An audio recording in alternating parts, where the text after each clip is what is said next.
예수님 믿으면 꿈 같은 일이 일어났습니다. 기적과 축복의 주인공이 됐습니다. 나를 통해 한 영혼을 구원했습니다. 할렐루야. 오늘은 여러분 어린이 주일입니다. 이번 주가 또 어린이날이 있는데 우리는 이렇게 학생부가 많지 않아서 어린이가 이렇게 많지는 않지만 여러분 이 어린이 주일을 맞이해서 우리가 시대를 한번 보면 이 세상은 빠르게 변하고 있어요. 4차 산업혁명 시대가 왔다, 다가오고 있다, 또 이렇게 얘기합니다. 그래서 AI 인공지능 시대가 가속해 되고 있습니다. 앞으로 이제 어떤 사람의 역할도 많이 달라질 거예요. 여러분도 이제 매스컴을 통해 접하셨지만 없어지는 직업은 이럴 것이고 또 이런 직업은 새로 생겨날 것이다. 이런 이야기들을 많이 하고 있습니다.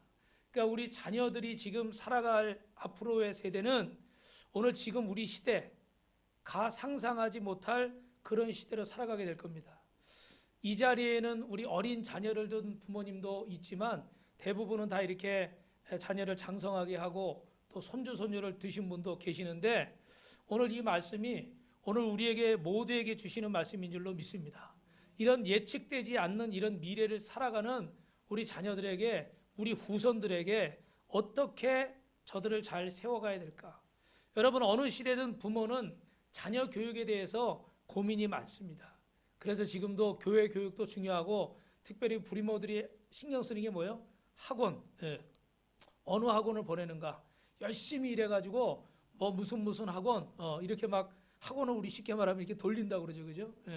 그래서 이런 어릴 때부터 조기 교육을 시키고 영재 교육을 시키고 또 어떤 사람들은 천재 교육도 시킨다는 거예요. 그런데 왜 그렇게 자녀 교육이 중요할까요?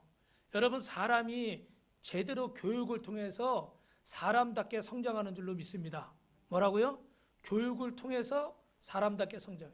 지난주에 말씀드렸지만 여러분이 예수님을 내 마음의 구주로 믿고 살아가려고 할 때 저 천국 갈 때까지 올 때는 사실 순서가 있어요. 그죠?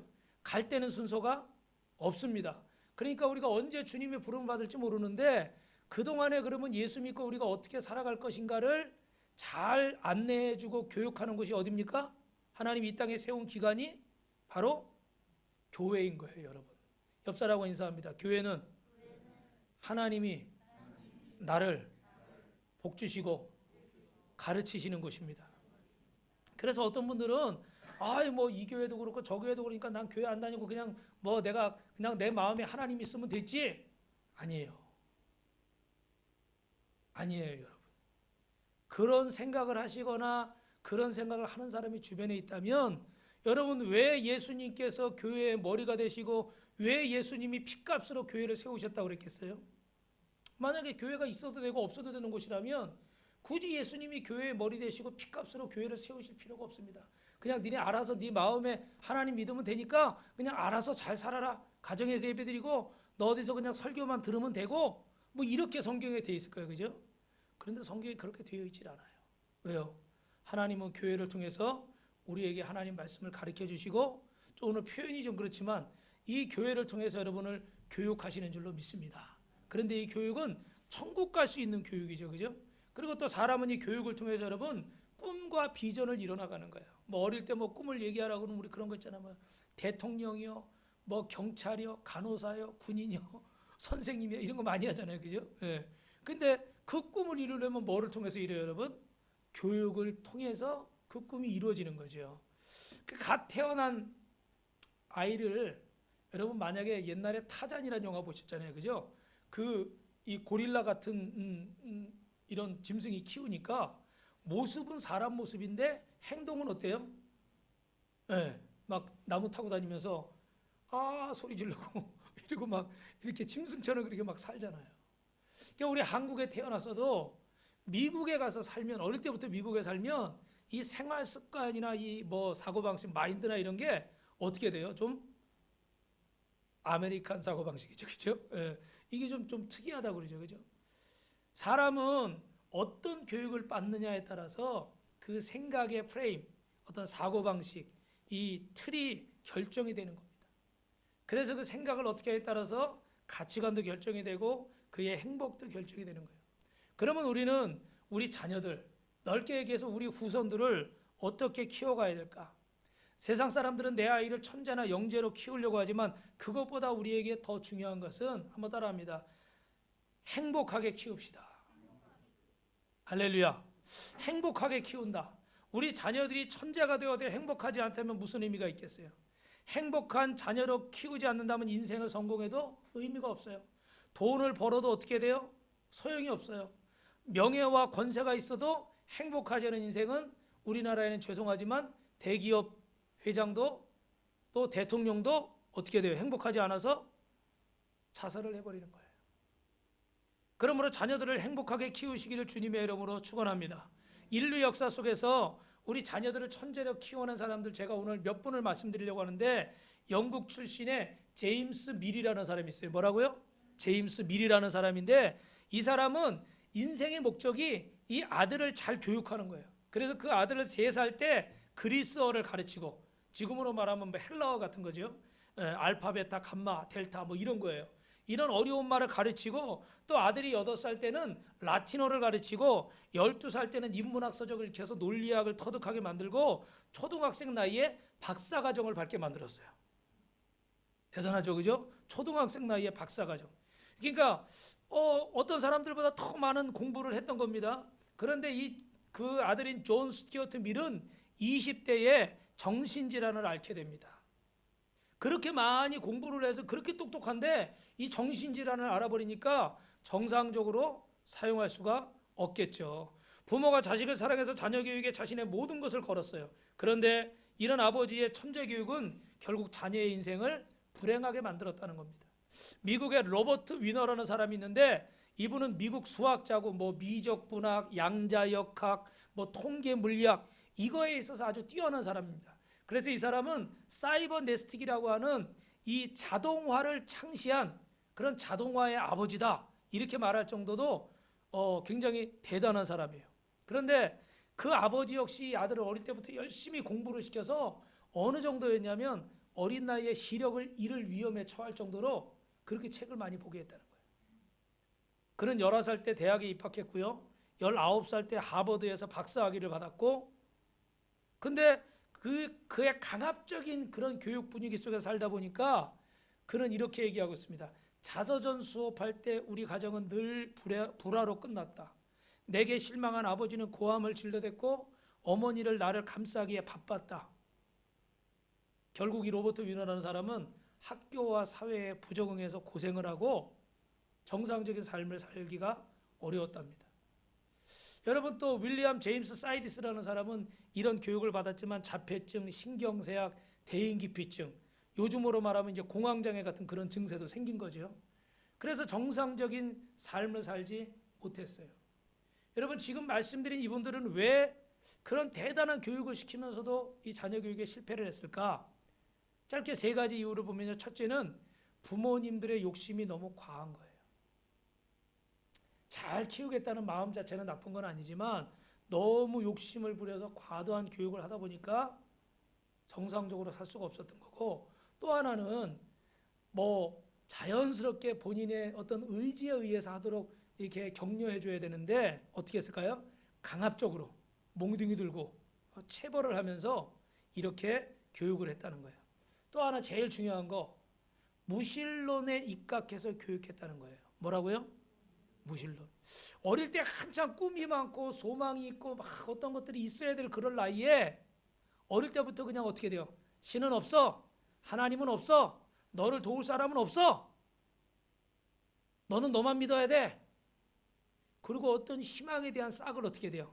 그냥 싹둑싹둑 잘라버린 거예요. 그러니까 어릴 때부터 너무 현실적이 되었어요. 그래서 그 이상의 꿈도 꿀 수가 없었고 어떤 소망을 바랄 수도 없었고 오늘 저와 여러분처럼 꿈 같은 일이 일어났습니다. 인사할 수 있어요? 없어요? 없어요. 자기가 최후의 보루인 거예요. 그래서 그분들의 자서전을 보면 아버지에게 칭찬 들어본 기억이 거의 없다고 그러고 공부하는 습관이 흩어질 수 있다는 이유로 휴일도 허락하지 않아요. 어제는 노동자의 날이었잖아요. 그죠? 일하시는 분들의 날이어서 쉬신 분들도 계실 텐데 그런 걸 허용을 안 해요. 습관이 흐트러진다고. 산만하고 나태함에 부주의하다고 수시로 꾸중을 들었고 특별히 그들의 부모 아버지는 무신론자였다는 거예요. 무신론자. 하나님을 안 믿는 사람. 여러분, 한 사람이, 한 인간이 하나님을 믿고 안 믿고는 사실 개인의 자유에 달린 겁니다. 그런데 이 어린 영혼에게 신은 없다, 하나님은 없다라는 가르침은 너무나 가혹하고 절망적인 것이었죠. 결국 대부분의 사람들이 이런 고통을 받게 되고 정신질환을 앓게 됐습니다. 그래서 성경은 잠언 1장 7절에 보니까 여러분 따라하실까요? 여호와를 경외하는 것이 지식의 근본이라. 하나님을 경외하는 것이 지식과 지혜의 근본이라. 여러분, 오늘 우리는 우리 자녀들을, 후손들을 어떻게 교육해야 될까요? 지금 나이가 들었어도 여러분 어떻게 제가 이렇게 하나님의 말씀을 전해야 될까요? 이번에 새생명 축제하면서 우리 연세 드신 분들은 자녀들이 다 컸잖아요. 그죠? 시집장가 간 자녀들도 있고, 그러니까 이렇게 뭐 전도하기가 쉽진 않아요. 그래도 제가 이제 계속 말씀을 하십시오. 계속 얘기를 하십시오. 예. 왜냐하면 안 듣는 것 같아도 다 어떻게 돼요? 다 마음에 담아두게 돼 있어요. 그러니까 여러분이 계속 하나님을 자랑하고 간증하고 복음을 전하면 결국 그 영혼이 여러분의 기도와 하나님의 은혜를 통해서 하나님 앞에 나오게 될 줄로 믿습니다. 오늘 나올 수도 있고 내일 나올 수도 있고 아니면 죄송하지만 부모님들이 돌아가시고 나서일 수도 있어요. 그러나 분명한 것은 그 기도가 헛되지 않을 줄로 믿습니다. 그러면 우리가 우리 자녀들, 우리 후손들을 어떻게 교육해야 되는가 따라합니다. 복음을 가르쳐 주어야 됩니다. 여러분, 복음을 가진 우리는 자녀들을 어떻게 교육해야 행복하게 교육할 수 있을까? 우리는 세상의 학문과 최고 고전인 성경을 통해서 하나님을 가르쳐 줘야 됩니다. 왜 그렇습니까? 하나님을 떠난 인생은 절대 행복할 수가 없는 줄로 믿습니다.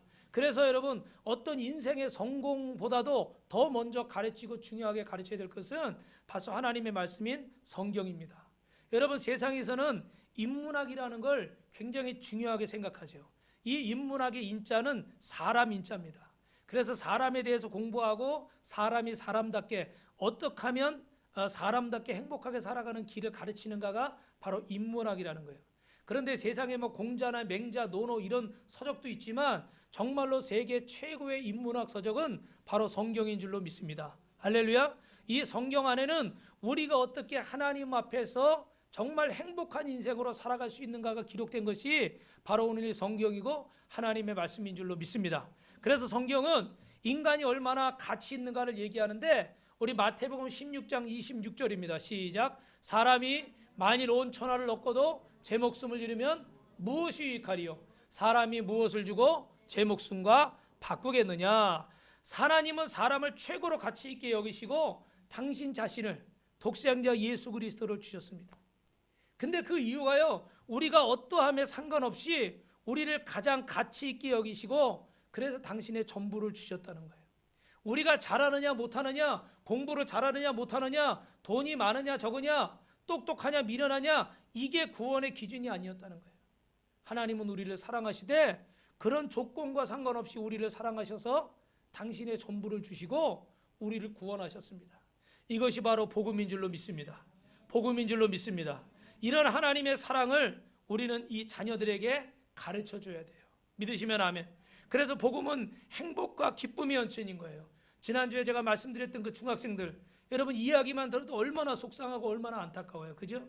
우리 몇 년 전에 그 세월호에서 그런 정말 아픈 일을 당한 우리 그 영혼들 보면서 그 영혼 중에는요, 제가 갑자기 얘기하려니까 지금 이름이 기억이 안 나는데 그 수원 명성교회 다니던 한 학생이 있어요.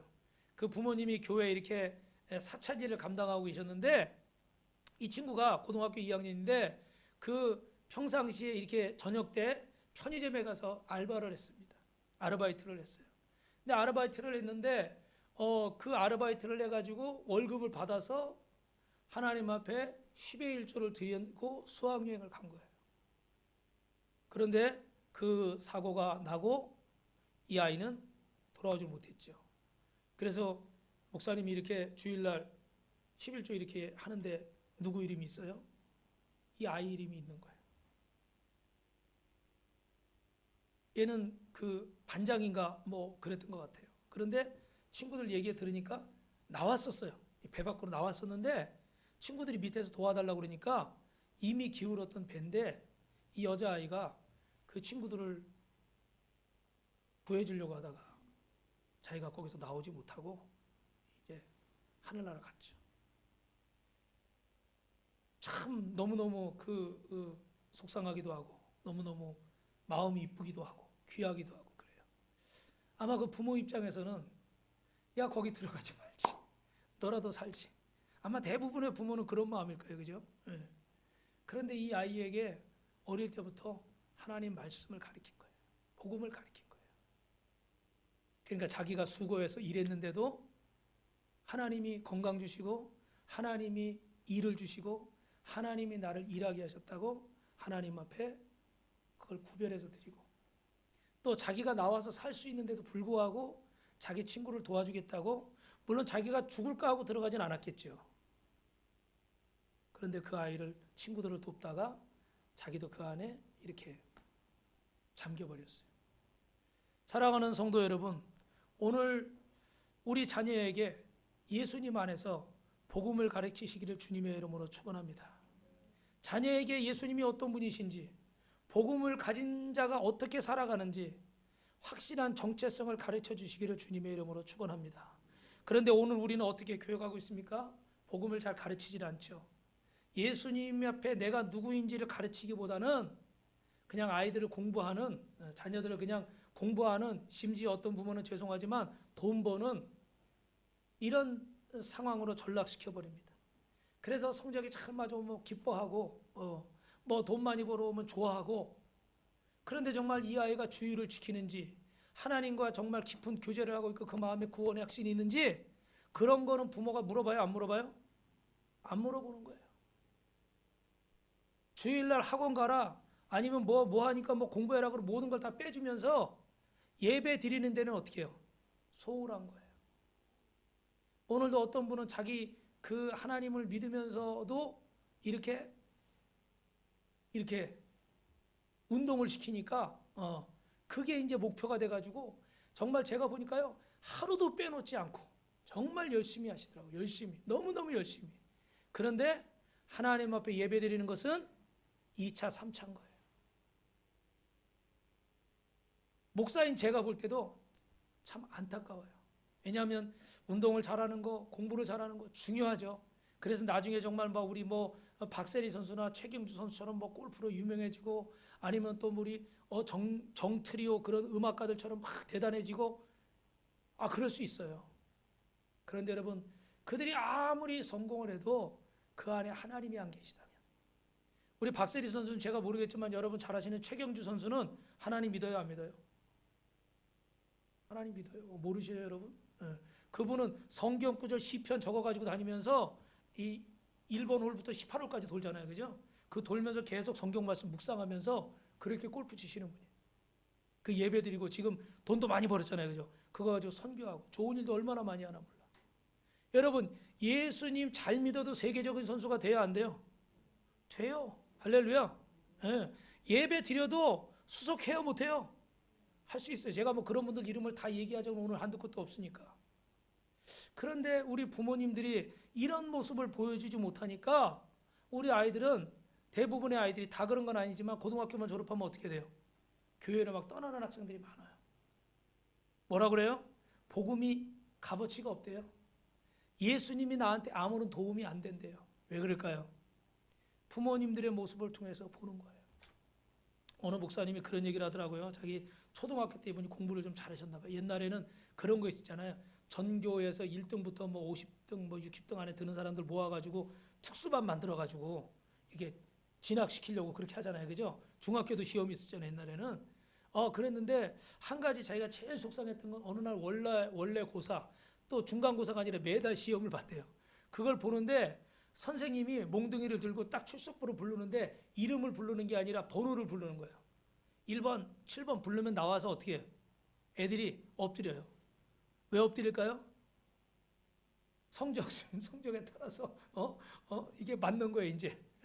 근데 자기가 어릴 적인데 너무너무 그 기억이 안 좋은 게, 아니 우리를 이름을 붙는 것도 철수야, 영희야 이것도 아니고 번호 7번, 8번 주 예수 이름 부르듯이 부르면 애들이 나와서 막 잔뜩 겁먹고 있다가, 전문 용어로 하면 쫄아 있다가 나와서 어떻게 해요? 엎드리는 거예요, 칠판 앞에. 그러면 선생님은 몽둥이로 막 때리는 거죠. 선생님이 이 아이들 공부 잘하게 하려는 그런 의도는 있는 건 알겠는데 그때 그 번호 부르고 막 그런 분위기가 너무너무 마음에 상처가 됐다는 거예요. 여러분 이때 아이들이 어떤 생각을 하게 될까요? 우리 부모님들도 그럴 때가 있잖아요. 그죠? 어떤 생각을 하게 될까? 아, 공부를 못하면 가치 없는 인생이구나. 필요 없는 인생이구나. 쓸모없는 인생이구나. 우리 그런 말 많이 했잖아요. 공부 못하면 너 저희 가가지고 뭐 어디 뭐 이렇게 죄송합니다. 노동하는 분 계시면 너 저렇게 된다. 뭐 하면 좀 이상한 거 보면 너 저렇게 된다. 이런 얘기 여러분 들으셨죠? 네. 주여. 그런 식으로 막 협박을 하니까 이 머릿속에는 그게 전부인 거예요. 그래서 공부가 안 되면 성적 때문에 자살 충동도 느끼고 제가 아는 어떤 분의 이렇게 가족은 그런 일도 있었대요. 이렇게 대학 시험을 치르고 합격을 했어요. 좋은 대학에. 야, 얼마나 기쁜 일입니까, 그죠? 근데 그러고 나서 자살을 했어요. 이해가 안 되죠? 떨어져서 자살한 게 아니라 합격했는데 자살했어요. 유서에다 뭐라고 쓴지 아세요? 난 이렇게 부모님이 열심히 공부하라고 하면 이게 단 줄 알고 그냥 놀지도 않고 막 잠 안 자고 코피 쏟아가면서 그렇게 해서 합격을 했는데 합격하고 나고 보니까 내 마음에 기쁘지도 않고 행복하지도 않고 이게 뭐야? 이게 뭐야? 부모님은 나한테 공부 잘하라고 좋은 대학 가라고 돈 많이 벌라고 성공하라고 출세하라고 근데 이게 뭐야? 그래서 그 청년이 지난주부터 이런 얘기 자주 드려 죄송합니다. 자살을 한 거예요. 왜요?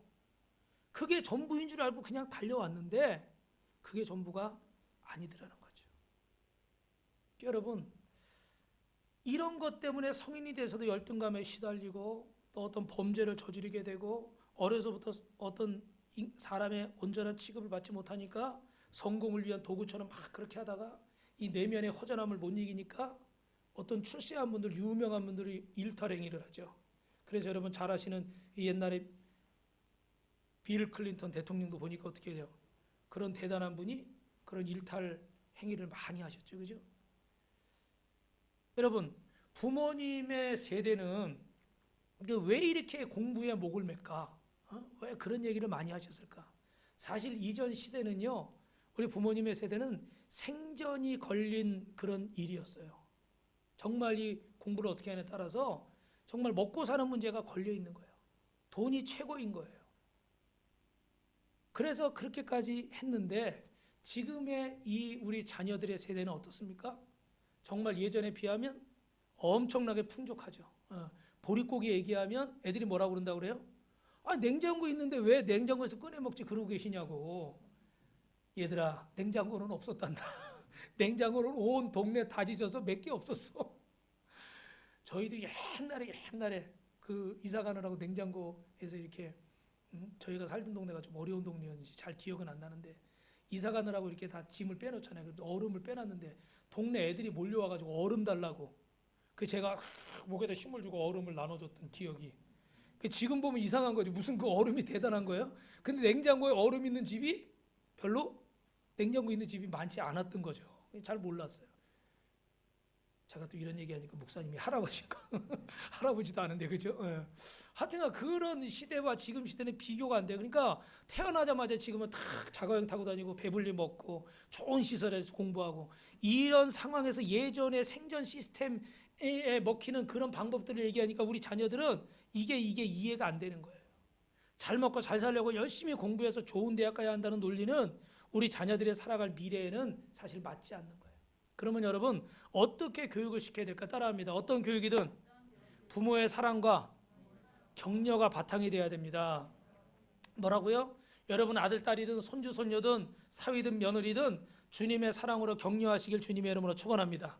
오늘 본문에 보니까 에베소서 6장 4절에 뭐라고 돼 있어요? 아비들아 자녀를 노엽게 하지 말라 오직 주의 교양과 왜 안 하실까요? 이 앞에 좀 틀어주세요. 성경에 나와 있죠 여러분? 아비들아 자녀를 노엽게 말라 오직 주의 교양과 훈계로 양육하라. 오늘 여러분 한번 제가 질문할게요. 예수님께서 저와 여러분을 사랑으로 대하셨습니까? 아멘. 그러면 우리도 우리 자녀를 사랑으로 양육해야 될 줄로 믿습니다. 그러므로 이 자녀의 교육은 부모의 사랑이 바탕이 되는 거예요. 부모의 사랑이 부족할 때가 있어요. 뭐 사회적으로나 환경적으로 경제적으로 부모가 충분히 못해줄 상황이 될 수도 있습니다. 그러나 여러분 예수님의 사랑을 가르쳐주고 이 복음을 심어주고 하나님이 어떤 분이신가를 전해주신다면 이 하나님의 사랑으로 십자가의 사랑으로 우리 자녀들은 풍족하게 승리할 줄로 믿습니다. 저는 사실 잘 몰랐는데 우리 앞에 있는 우리 예진 선생님이 잘 몰랐어요. 그런데 이 대학교 가가지고 그런 일이 있었다고 그러더라고. 아무래도 이 사춘기 지나면서 저는 나름대로 이제 잘한다고 했는데 잘 못한 게 많겠죠. 그 뭐 이런저런 게 있었는데 그 이제 대학교 가니까 뭐 CCC 그런 선교 단체들이 있잖아요. 근데 그 선교 단체에 가니까 거기 뭐 PK, 패스토럴 키즈, 목회자 자녀들 그런 자녀들도 이렇게 많이 있더래요 그 안에. 근데 그 사람들하고 막 말씀을 나누고 이렇게 나누는 가운데 한 가지 깨달은 게 있는데, 야 나보다 더 고생한 사람들이 많구나, 고생한 친구들이 많구나. 어떤 데는 할머니하고 아빠 엄마 우리들까지 있는데 뭐 라면 하나 교회 개척해서 라면 하나 끓여놓고 하루 종일 먹었대. 다섯 식구가, 다섯 식구인지 여섯 식구인지, 뭐 6.25 때도 아닌데 이해가 안 되죠, 그죠? 이건 제가 좀 우스갯소리 비슷하게 한 얘기지만 그런저런 이야기들을 많이 들으면서 자기가 위로를 많이 받고 힘을 얻었대요. 나는 나만 이런 줄 알고 나만 힘든 줄 알고 이랬는데, 야 다른 사람도 그런 부분이 있었고 또 그런 가운데도 하나님의 은혜가 있었고 나보다 더 많이 어려웠던 사람들도 저렇게 잘하고 있구나. 할렐루야. 그러니까 믿음 안에서 그 신앙 공동체 안에서 어떻게 위로받고 힘을 얻은 거예요. 할렐루야. 왜 그럴까요? 그 안에 복음이 있으니까, 하나님의 사랑이 있으니까, 예수님이 계시니까. 할렐루야. 우리 부모가 아무리 잘해주고 싶어도, 우리 할아버지 할머니들이 아무리 잘해주고 싶어도 한계가 있어요, 없어요? 한계가 있어요. 그런데 여러분, 이 하나님의 사랑을 가르쳐주면 그 안에 하나님의 위로와 치료와 은혜가 있는 줄로 믿습니다. 그래서 여러분 19세기에 독일의 칼비테라는 사람을 제가 소개한데, 오늘은 자료가 좀 준비가 안 됐습니다. 아들을 천재로 키웠어요. 이분은 조기교육과 영재교육을 일찍이 알고 실천을 했는데 그의 아들이 미숙아로 태어났습니다. 그래서 어떤 의사는 그 아들을 전응아라는 판정까지 했어요. 그런데 결론만 말씀드리면 이 칼비테라는 분이 이 아들을 얼마나 어릴 때부터 열심히 교육을 했는지 9살 때 6개 국어를 하게 되고, 몇 개 국어요? 무슨 뜻인지 알죠? 영어, 중국어, 일본어, 불어, 이런 거 다 6개 나라 말을 이렇게 하는 거예요. 그리고 10살 때 대학교에 입학을 하고 16살 때, 놀라지 마세요, 법학과 교수가 됐어요. 옛날에 그래, 16살에 중학교 3학년 뭐 이 정도 나이잖아요, 그죠? 야, 우리 민주도 그렇게 될래? 또 죄송합니다. 제가 부담을 준 것 같습니다. 죄송합니다. 근데 어떻게 교육했길래 이 미수가 전응하라는 이런 소리를 들었는데 16살에 대학 교수가 됐을까? 이 칼비테라는 분은요, 저는 잘은 모르지만 교육계에서는 전설이래요. 여러분 많이 들어보신 우리 엄마들은 알 거예요. 독일의 프레벨이 이 칼비테 교육법을 기반으로 유치원을 만들었고, 이탈리아의 마리아 몬테소리 들어보셨죠? 몬테소리도 이 칼비테 교육법에 영향을 받았답니다. 그래서 이 미국의 스토너분이라는 사람은 칼비테 교육법을 읽고 자신의 아이에게 적용했는데 그 아들도 5살에 8개 국어를 했대요. 아마 제가 생각할 땐 땡큐, 헬로, 오하이오 고자이마스 뭐 이런 거, 아리가또 이런 거지 않을까, 그냥 인사말 짧게. 근데 뭐 책에 이렇게 나올 정도니까 그래도 어느 정도 대화가 되게 했겠죠, 그죠? 5살 때 8개 국어. 칼비테는 그 아들이 생후 42일째부터 42일째 잇몸 고전을 익혔대요. 도대체 이분들은 이 세상에 속한 사람이 아닌 것 같아요. 어떤 책을 읽어주냐면 일리아드 막 이런 이 일리아스의 이런 유람막 최대 서사시, 이런, 저는 구경도 못 해본 것 같은 그런 책들을 막 이렇게 읽어봤답니다. 이 칼비테 주니어는 존 스튜어트 밀이나 노버트 위너 못지않게 천재가 됐습니다. 그런데 여러분 중요한 게 있어요. 앞에 얘기했던 이런 사람들은 부작용이 많았잖아요, 그죠?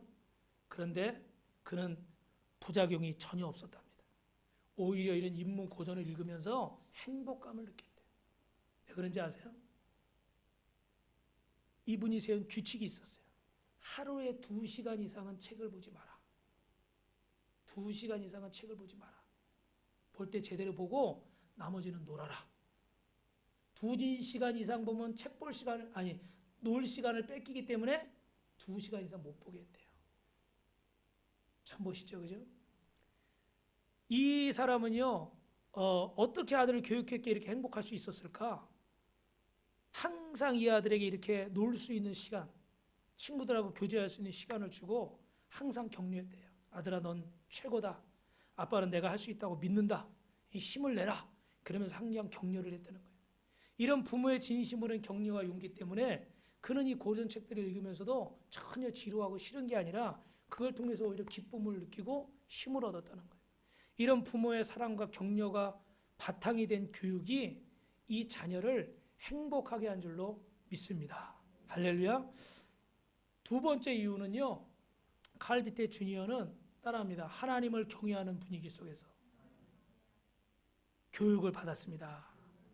그래서 이 칼비테는요, 제가 다른 부분은 부족하지만 이 부분은 저도 하고 있습니다. 뭐라고 얘기하냐면 무슨 일을 하든지 하나님의 영광을 위한다는 사명의식을 심어준 거예요. 네가 공부를 하든지 네가 운동을 하든지 네가 쉬든지 네가 먹든지 마시든지 간에 누구의 영광을 위해서? 하나님의 영광을 위해서.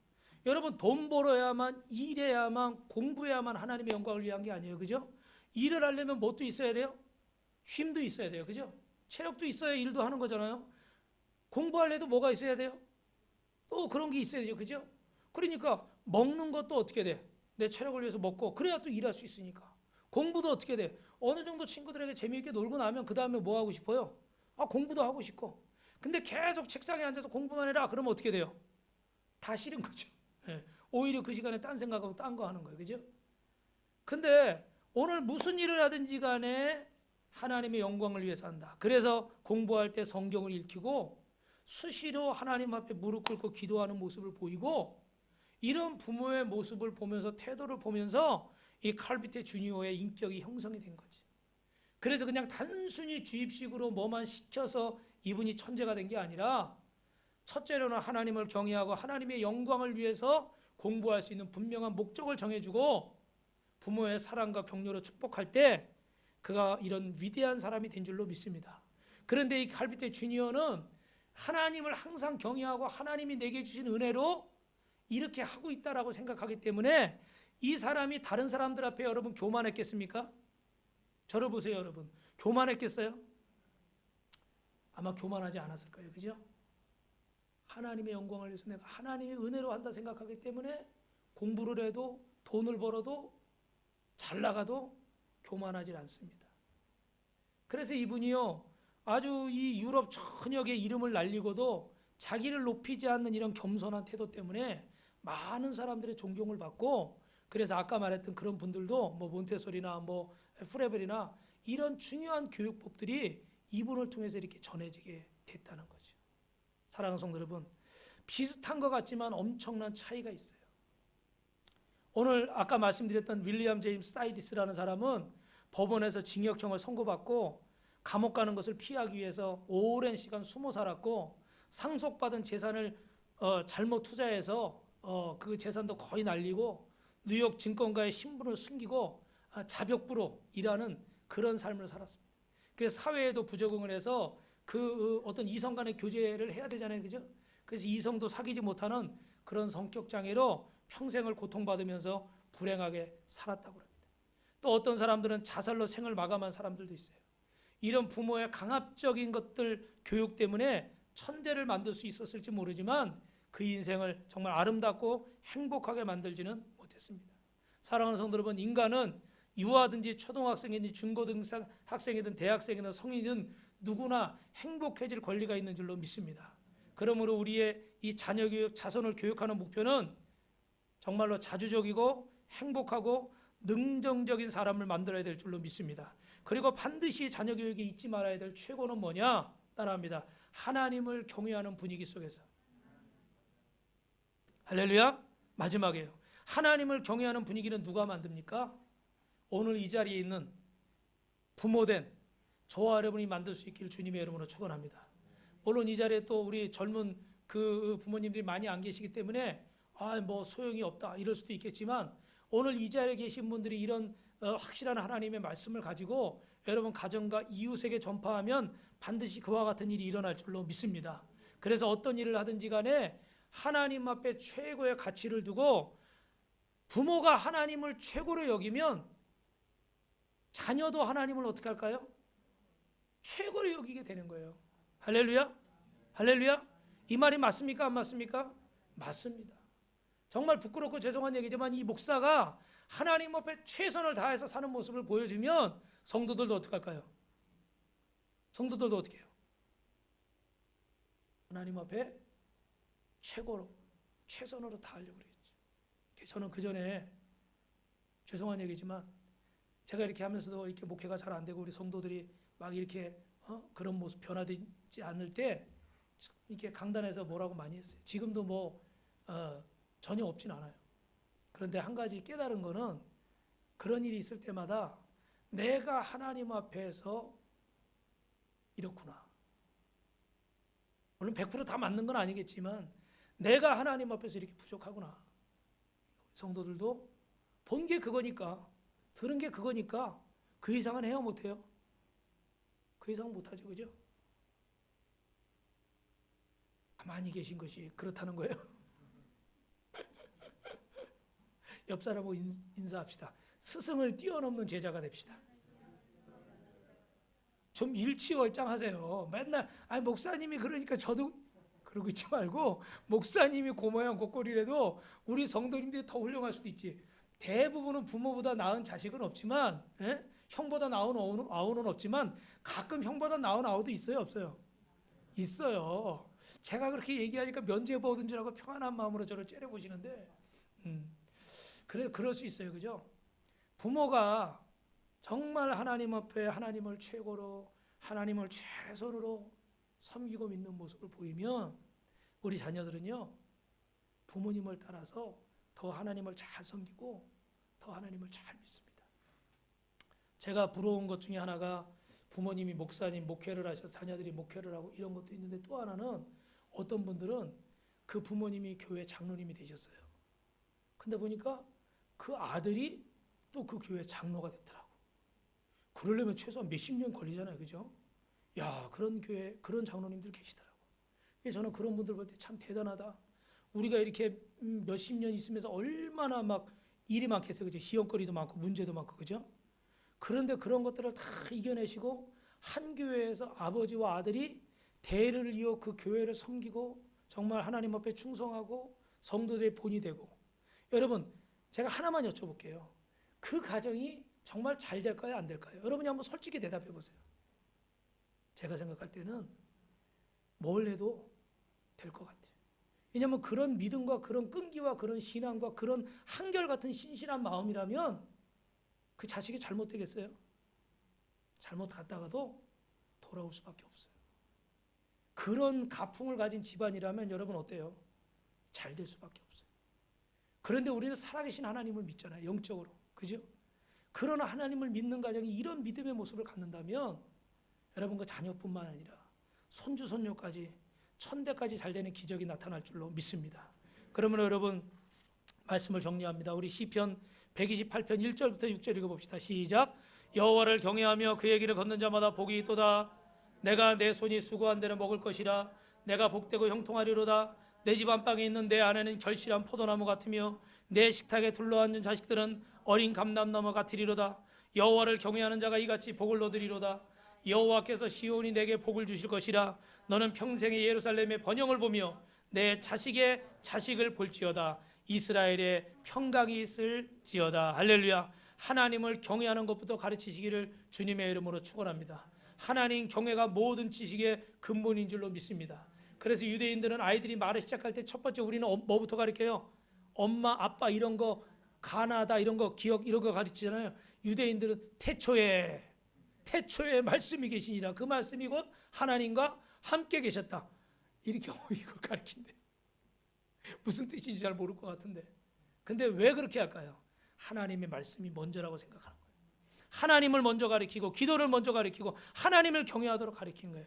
그렇다면 여러분, 경외가 뭡니까? 우리가 자녀에게 경외를 가르치려면 어떻게 해야 됩니까? 하나님을 아는 바른 지식을 가르치시길 주님의 이름으로 축원합니다.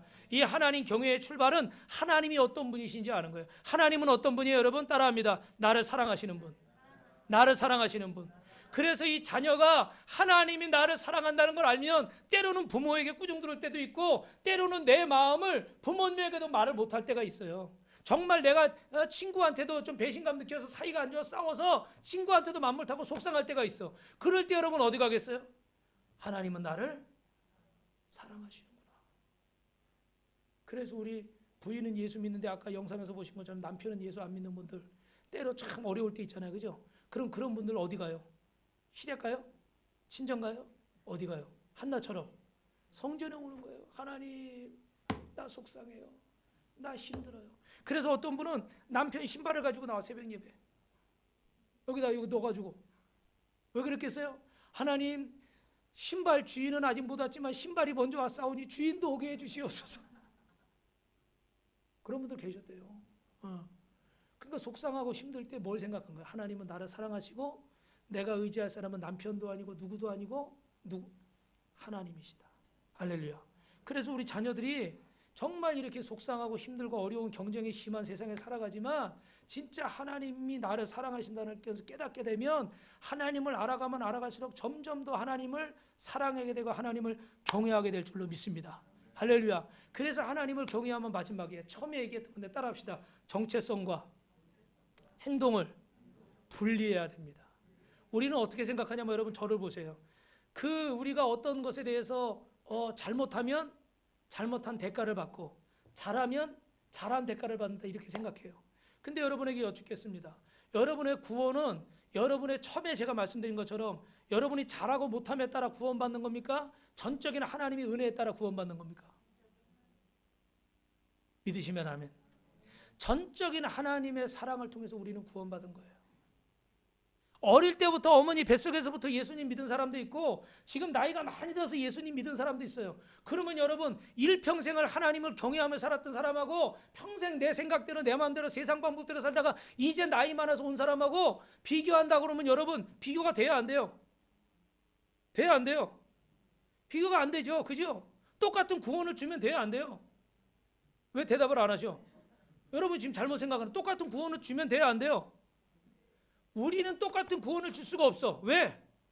이유는 여러분이 잘 아시죠? 그죠? 그런데 하나님은 똑같은 구원을 주셔요.